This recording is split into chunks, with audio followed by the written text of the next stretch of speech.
Hello everyone, I'm Xiaogang. Okay, in this lesson we will create this plugin. As for the name of this plugin, we can see that we have written many plugs on the side, so let's write another one. Let's call it Xiaogang Simple Picture. Okay, so this plugin is made by Xiaogang and we create a blank plugin, yes. We just glanced at it. It seems this plugin only has a C++ header file and a source file, nothing else. Let's just create it directly. Then we wait for it to refresh the project. Then we follow the usual routine. We create a new folder here. Then we name it. Camera. Yeah. Camera picture. Then I'll wait for it to refresh here. Then set up this project. It's project 30 or things like that. We have already created this project here. Then let's first take a look at what we need to use. Actually, we definitely won't use this slate anymore. Then we need to use an RTI. We need to use an RTI. We put it into this. That's it. Then after putting it in here, we'll compile it first to make sure it compiles. Of course, it should compile fine now. There's no problem with this. Okay, then we'll create a new file here. As for this file, we'll call it XT. Simple Picture. Picture.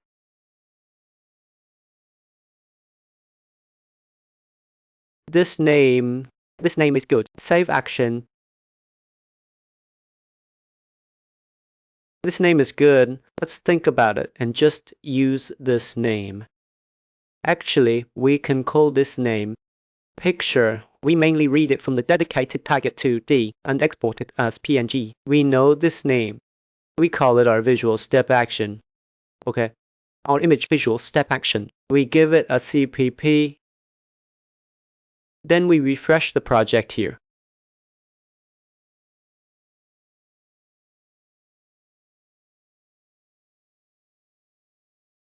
After refreshing the project, we reload it.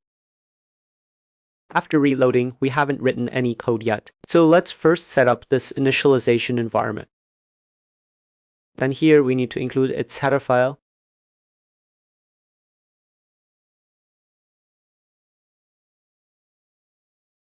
Okay, and here.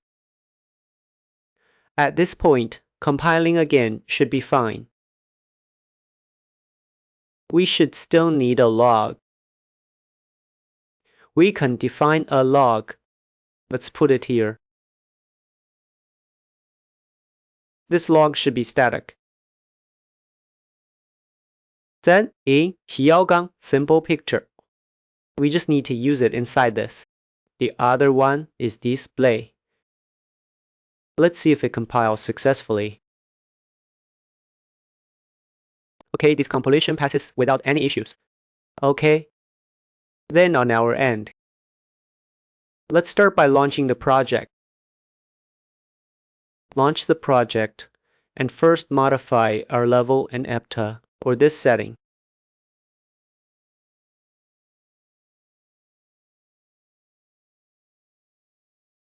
Yes, and then okay, we'll just set up this framework for everyone directly, because we've already written this framework for you in the previous 2 chapters. We'll need to write this framework again later. If we keep explaining this framework from scratch in every chapter, why it's written this way, the course would become a bit redundant. We'll just take 5 minutes to set it up. You can follow along with me to set it up. Okay, let's call it HTTP upload. Okay. Then let's create a new observation. Here, just find a blank one. Put it here. It is Nivel HTTP. Upload.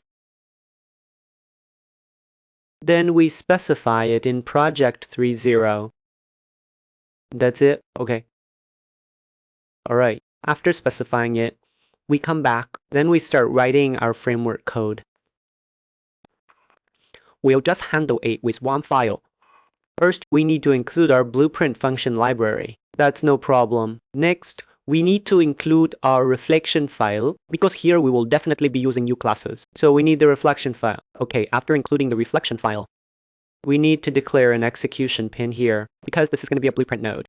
So we declare an execution pin. This execution pin is for the data to be sent back to us. Obviously, this part is getting a bit too long.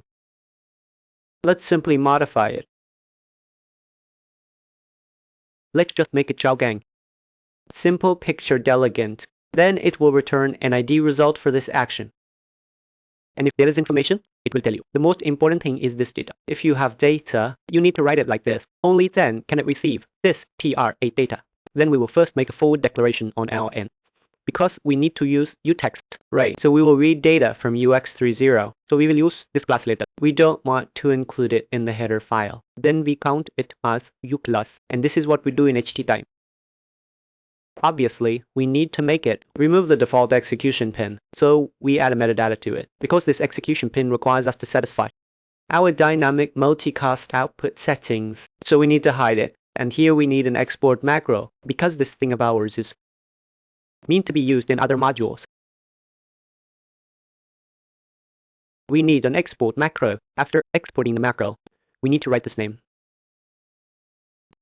Write the name. It publicly inherits from our engine's default BlueprintAsync node class. Okay, so after writing it, we put the or sign. This colon cannot be omitted. If the colon is omitted, it will cause an error. After the class name is quoted, we first let its node body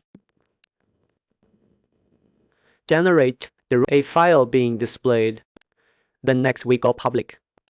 We need to write its constructor and destructor. Okay, the constructor and destructor here are quite useful because we need to reclaim and clean up resources. Okay, so here we can create it first. Create it first.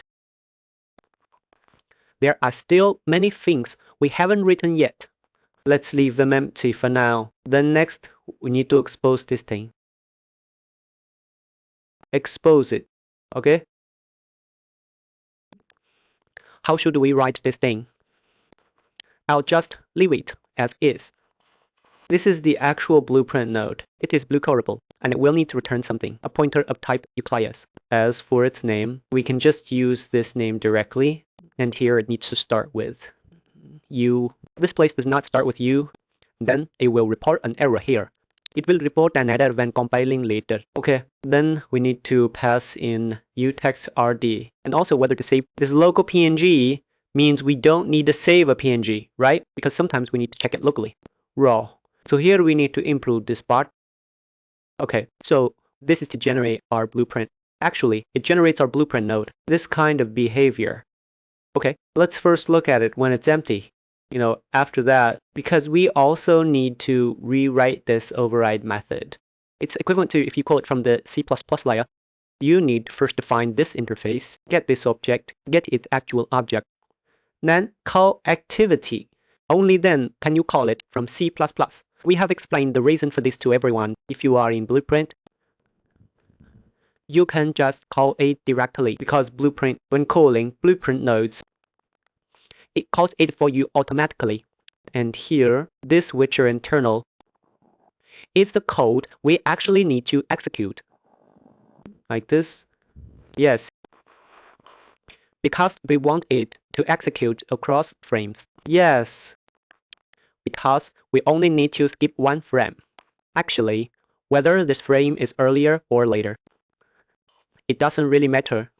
We need to execute across frames. Okay, this is our general framework. Next, we will let it execute some of the methods we use internally.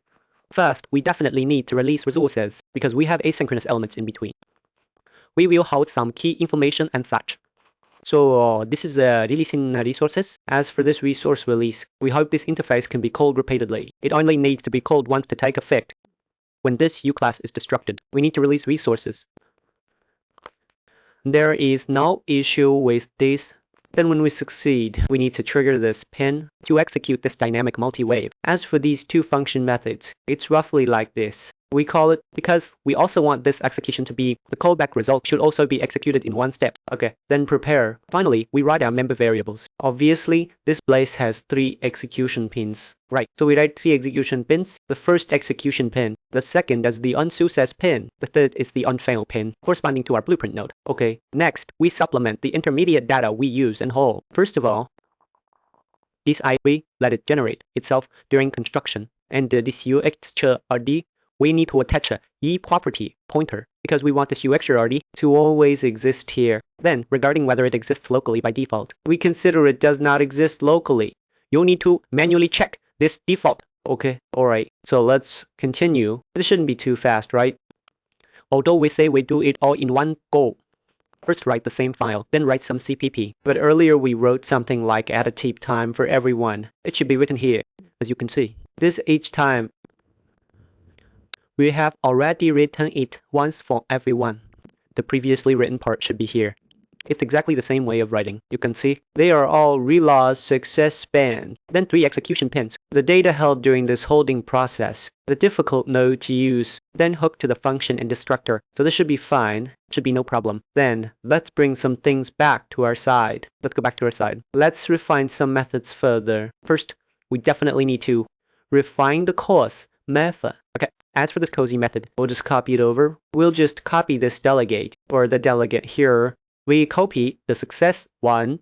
Yeah, we just need to copy a failure one. For this failure one, you actually don't need to pass any data because there is no PND data. Just have a single message pass it over. Change this to a false. So basically, just execute these 2 steps. Let's take a look at what releasing resources means. To release resources, first we release the target we are holding. Then we take this local variable below and call it the default child. Actually, in this place, I personally prefer to set it to an empty child.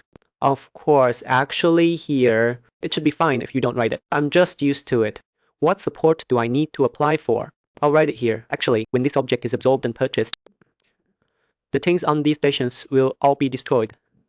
So there is no problem at all. Then we go up and connect a write. So when we call it externally, we enter through this place. So how do we do this? Actually, it just needs to be a loo object. We loo an object here. Then pay attention to this pointer here. After we loo it out, we need to assign values to the values inside it. Because obviously we passed in a world context. We also passed in a under target and a save temp. Something like temperature. Then we need to take this order contents and register it. It's better to give it an assertion here because we don't know if someone might do something bad. And directly pass a null pointer to you. Right, so we must ensure it exists first. Then we return this object. Next, this blueprint node will call this MVT. For this MVT, we first call the parent class method. Call the parent class method. Then we let it execute this MVT inverter asynchronously. Then next, we need to broadcast this execution pin. That is to say, this thing has actually just started. So you need to wait for a single frame. This data of ours is definitely empty. Okay. Next, we actually need to start working on this part now. This part might be a bit more troublesome. So, alright. Then we'll write this MTVT in the next class. Intel's method